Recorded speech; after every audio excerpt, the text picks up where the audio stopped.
Par les chocs à pic. Donc j'ai commencé par les chocs à pic, comme tout le monde. Je sais pas trop comment te dire. J'ai fait, je sais pas, je fais ce que j'aime. J'essaie de faire un truc un peu nouveau à chaque fois et de rebondir un peu là-dessus. Je viens de Reims en fait. Quand tu fais Reims Disney, c'est pas trop. Je suis en même de banlieue de Reims, tu vois. Et donc je sais pas, j'ai juste décidé de faire ce que j'aimais. Okay. À un moment donné, tu fais un cours de théâtre, t'aimes bien, tu trouves que c'est ça qu'il faut que tu fasses tous les matins. Puis après, tu commences à écrire tes blagues. Et puis à un moment donné, tu fais des sketchs qui vont sur Internet, tu te rends compte que ça plaît à des gens. Puis après, il y a une chaîne, tu écris un court-métrage, le court-métrage va dans une grande chaîne. Puis après, il y a des gens qui disent « Ah, on aime bien tes courts-métrages ». Du coup, après, t'as un mec qui vient, il dit « Ah, je suis un agent, je trouve que t'es un acteur ». Je fais « Putain, je suis un acteur, ça tue ». Et du coup, il te dit bah attends, ça te dirait d'écrire le discours de Bérénice Bejo pour le Festival de Cannes avec ton pote Bruno. Je fais, ouais, carrément. Et Bérénice Bejo, en ce moment-là, elle est en train d'enregistrer Rebelle. Du coup, elle parle, elle dit je travaille avec un mec qui s'appelle Kian à Boualem de Disney. Et Disney et Boualem dit il faudrait que je le rencontre. Puis on a cherché un projet ensemble. Moi, j'ai toujours rêvé de faire ça, de faire des voix de gamins. Donc, des fois, des voix de dessins animés. Enfin, c'est vraiment un rêve d'enfance, quoi. Et à un moment donné, on te dit, bah écoute, il y a Baymax qui est arrivé, qu'est-ce que t'en penses et tout. Voilà ce qui se passe. C'est comme ça, c'est de fil en aiguille, ça se passe comme ça. Je t'ai fait un super résumé là. Moi, je mets toujours l'histoire au-dessus de tout. Et l'histoire, pour moi, elle est hyper importante parce qu'elle est déjà, j'adhère complètement aux valeurs du personnage, dans le sens où c'est ensemble qu'on y arrive. Ça, c'est vraiment le message du film, c'est ensemble qu'on y arrive. Quand j'ai fait Bref, j'ai appelé mes potes, parce que c'était vraiment mes potes avec qui on jouait pour une pizza à l'époque. On faisait du stand-up pour une pizza. Et on était ensemble, et quand on a grandi ensemble, je suis content parce que maintenant, leurs spectacles sont pleins, c'est que ça se passe super bien pour eux, et c'est ensemble qu'on a grandi. Il y a ça dans ce film.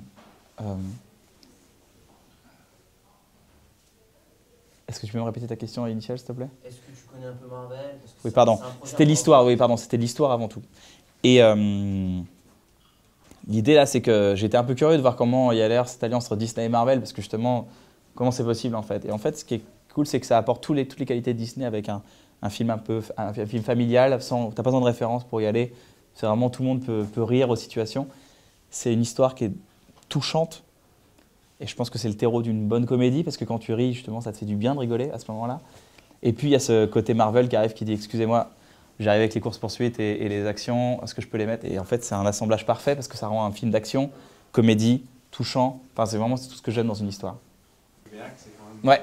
Alors, c'est pas du tout facile parce que c'est pas simple. D'ailleurs, on m'a dit, Kian, c'est pas un rôle, c'est pas un cadeau. C'est pas simple. Et en fait, j'ai vite pris le postulat que je me suis dit que c'était pas un robot, je me suis dit que c'était un humain avec une voix de robot. C'est pas pareil pour moi parce que quand on voit la voix américaine, ils ont fait un travail qui était super. Eh ben, je peux pas copier le travail parce que sinon ça rendra le robot pas sincère. Ça reste un robot. Il a fallu que donc c'est quelqu'un qui parle de manière très protocolaire, très froide normalement un robot. Mais justement, et on a de plus en plus ça dans nos assistants personnels, dans nos téléphones, on a une voix de plus en plus humaine. Et ben j'essaie de trouver ça en mélange entre un. Si j'étais quelqu'un de bienveillant pour le personnage, parce que je suis quelqu'un d'hyper malveillant dans ma vie, généralement je suis connu pour ça. Non, mais justement j'essaie de prendre justement le côté bienveillant chez moi et le côté de toujours sourire. C'est quelqu'un qui sourit en permanence en fait, Baymax. On le voit pas parce qu'il a pas de bouche, mais à chaque phrase, on la refaisait parce que ça manque de sourire, on va la refaire avec le sourire. Donc ça faisait bonjour, je suis Baymax. Et en fait on perçoit le sourire à l'écoute et c'était hyper important pour le personnage. Il y a un lien d'empathie avec Baymax qui est assez incroyable et je pense pas que ce soit une question d'enfant.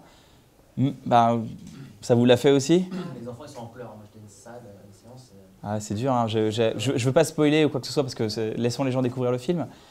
Mais il y a un lien extrêmement fort avec le personnage et l'histoire. Et il y a un enjeu.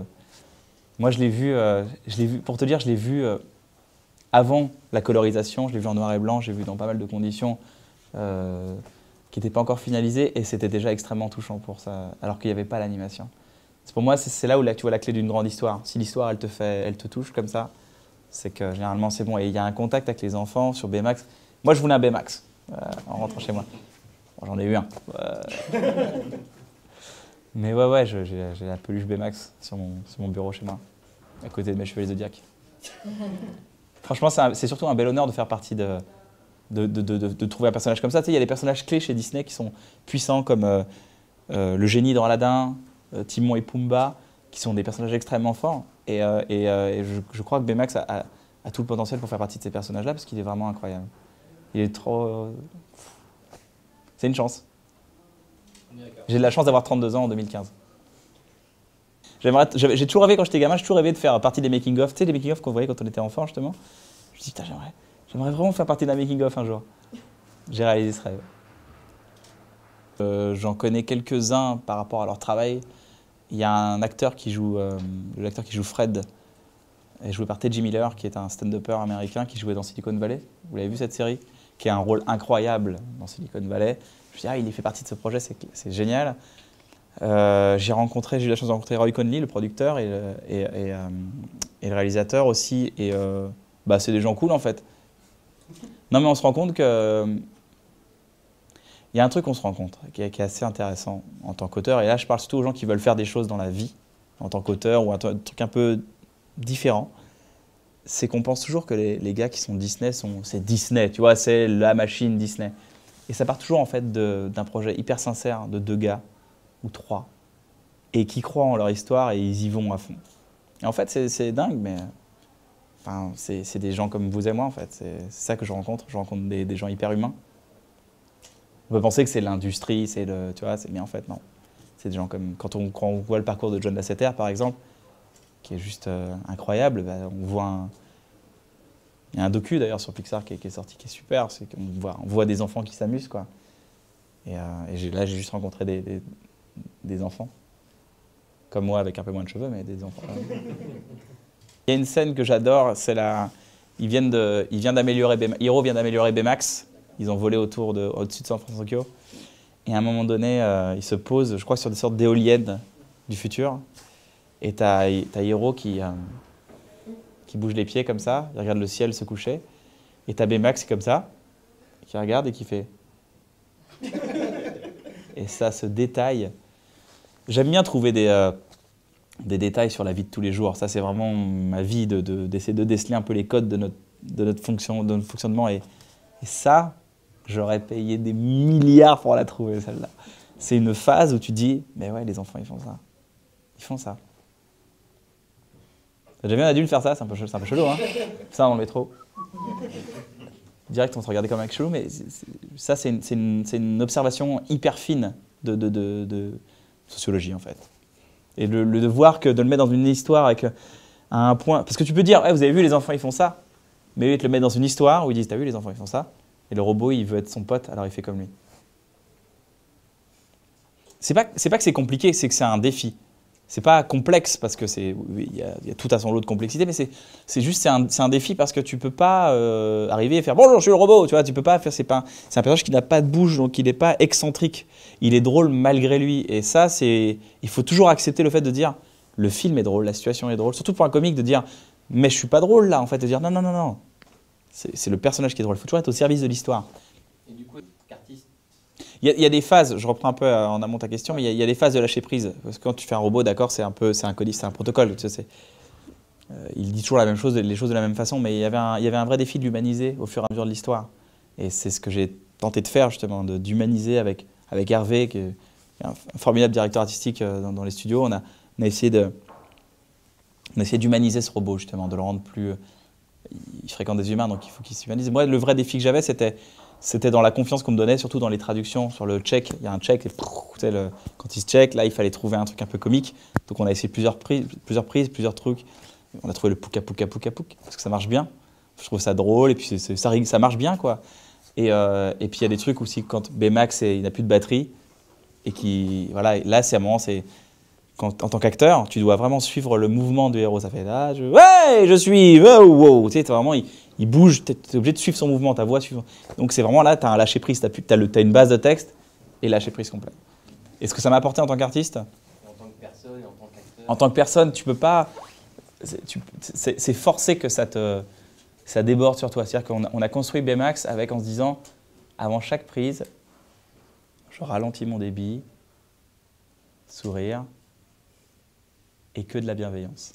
Et en fait, quand tu rentres chez Watt, après le soir, t'as pas envie de t'embrouiller, même ligne 13, t'es bien. T'as pas envie de t'embrouiller, t'es bien. T'es juste, bon, bah voilà, il y a du monde dans le métro. Et ça déborde sur toi quand tu... Il y a beaucoup d'acteurs, bon, et quand ils ont des rôles extrêmement torturés, tu vois, ça déborde aussi, c'est compliqué de... Pardonnez-moi. C'est compliqué de tenir un personnage dur, mais quand t'as un personnage hyper doux, hyper gentil, tu rentres chez toi, t'es bien. Après, en tant qu'artiste, l'avenir me le dira. Mais je suis content que tu me qualifies d'artiste, ça me fait plaisir.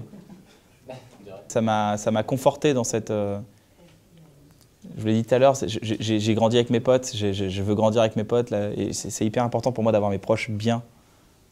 Quand ils sont... J'ai envie de les savoir bien et heureux près de moi. Et ça m'a conforté dans cette philosophie que je n'étais pas la seule à partager, de dire ok d'accord, il y a ce personnage qui a ça et j'ai cette philosophie aussi.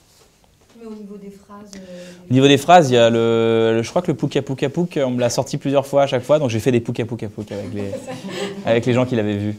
J'attends à peu près le 11 février pour voir comment ça... Après, tu vas devoir distribuer des câlins, des trucs... Bon, en fait, c'était assez ouf. Hier, on était avec Roy Conley, on était sur le Trocadéro, on a pris une photo avec Baymax et la Tour Eiffel derrière, c'était super sympa. Et il y avait une jeune fille de 20 ans qui était avec ses copines, qui voulait lui faire passer son meilleur anniversaire. Je trouvais ça bien comme défi. Et à un moment donné, on s'est mis tous à faire des câlins. C'était assez marrant, c'était cool. Pas Trocadéro, on avait froid, mais mais c'était très sympa. Ouais, c'était super, il y avait un côté hyper, bah viens. Les Américains font ça, ils font beaucoup de hugs. Ouais, mais j'aime bien prendre mes amis dans mes bras, même quand je les vois, même pour leur dire bonjour, même les gens que je connais pas, j'aime bien les... Je sais pas, j'ai besoin de ça. Ça me manque dans un présent. Mes amis, je sais que je les ai pris dans mes bras et que... Après, quoi qu'il arrive, mais là on était vivants là. Je sais pas, il y a un moment où c'est important pour moi. C'est peut-être un peu pudique, mais je trouve que c'est hyper important de prendre le temps de juste regarder et se dire ça va. Bon. Et après, on reprend la conversation où on en était, même si on s'est pas vu pendant 10 ans. D'autres super-héros S'il fallait faire une suite, avec grand plaisir, je serais hyper heureux de revoir, de revêtir la voix de Baymax. Ce qui est fou, c'est que ça m'a autorisé à imaginer d'autres trucs. Je me suis dit, ah ouais, c'est pas mal en fait. Et on l'avait fait on avait fait des films animés, il y a 2 morceaux qui sont animés, il y en a un qui est jeu vidéo, il y en a un qui est où je fais le spermatozoïde avant de naître, justement, le spermatozoïde et l'ovule, l'histoire. Ouais, ça ouvre des possibilités énormes, mais ouais, enfin moi les voix, c'est un truc que j'ai toujours fait, même avec mon frère. On imitait toujours les acteurs dans notre chambre, on les imitait quoi. On avait des phrases cultes entre nous. Mais tu sais, en fait, je pouvais les faire, mais c'est ridicule parce que des phrases que personne n'a jamais relevées. Mais quand tu as un frère ou une sœur, tu t'accroches sur un détail et tu le répètes pendant 8 ans. Tu sais, pendant 8 ans, si je dis à mon frère du piment. Pourquoi? C'est parce que dans The Game, à un moment donné, tu as Sean Penn qui dit à Michael Douglas, il dit tu verras, tu devrais les appeler, ils mettent du piment dans ta vie. Et il fait du piment. Et c'est un truc qui est devenu culte entre 2 gars en fait. C'est pas juste entre le monde entier, c'est du piment. J'ai jamais eu autant de likes sur Facebook. Tu peux dire j'ai fait ma série et tout, genre ouais c'est bien. Disney. What?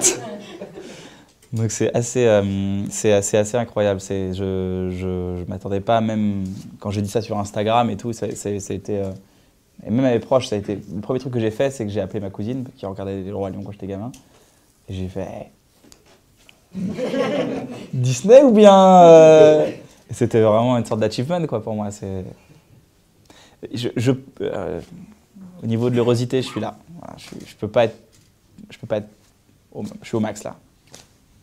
Pour le coup, je suis vraiment, vraiment heureux de ça et mes proches étaient super contents quoi. Le Disney, il y a un côté, je sais pas, c'est comme si tu faisais partie de l'histoire d'un truc que tout le monde connaît. Elle est un peu plus traitée en anglais, ils l'ont laissé un peu plus en français, donc elle est Hello, I'm Baymax. Il est beaucoup plus aigu que moi. Comme j'ai dit, je peux pas copier le travail d'un acteur parce que sinon ça me rendrait moins sincère. Non, le traitement est assez léger. Mais du coup, par contre, pour moi, le but c'est l'histoire. D'accord. Pour moi, le but c'est vraiment l'histoire, c'est servir l'histoire. Et c'est ce que j'attends d'un acteur quand je travaille avec lui, c'est qu'il serve l'histoire. Et moi, je dois servir l'histoire. Je ne suis pas là pour m'illustrer moi. Je suis vraiment là pour aller au bout de la volonté des réalisateurs, qui est de créer ce personnage justement plein d'empathie, gentil, cool. Voilà, je suis dans cette veine-là. Pour ton Écoute, j'ai pas de réflexion stratégique. Oui. Juste ce que je vois moi au final en tant que spectateur, c'est que tu as une histoire qui est bien, qui est fédératrice, qui est facilement. T'as pas besoin de référence pour la regarder, t'es bien. T'as des bonnes valeurs, des valeurs auxquelles moi j'adhère, hein, qui sont hyper importantes. Et en plus, t'as des scènes d'action qui sont incroyables. Mais vraiment bien, on est dans la veine on a cet humour un peu à la Avengers qui est là, tu vois, ce héros un peu, voilà, des fois avec des problèmes qui n'arrivent pas, quoi, un héros qui n'arrive pas. Je trouve que, je sais pas, en termes commercial, je sais pas ou stratégique ou niveau impact. Non, mais c'est ça, c'est Avengers pour les petits. Peut-être, j'ai pas de qualification. Moi, pour moi, c'est une histoire pour tout le monde. C'est pas Avengers pour les petits, c'est une histoire pour tout le monde. Pour moi, c'est ça le plus important. C'est pas. Je savais pas que c'était Marvel au début. Pour moi, on m'a présenté le projet, j'ai regardé les trucs, je fais c'est une super histoire. On m'a dit ouais, c'est que c'est Marvel et je fais on reconnaît la patte un peu, justement un peu bien bonne réal, bien musclée et tout. Ça fait plaisir. C'est plus dans ce sens-là que je le voyais. Mais oui, tu as certainement raison. Merci à tous.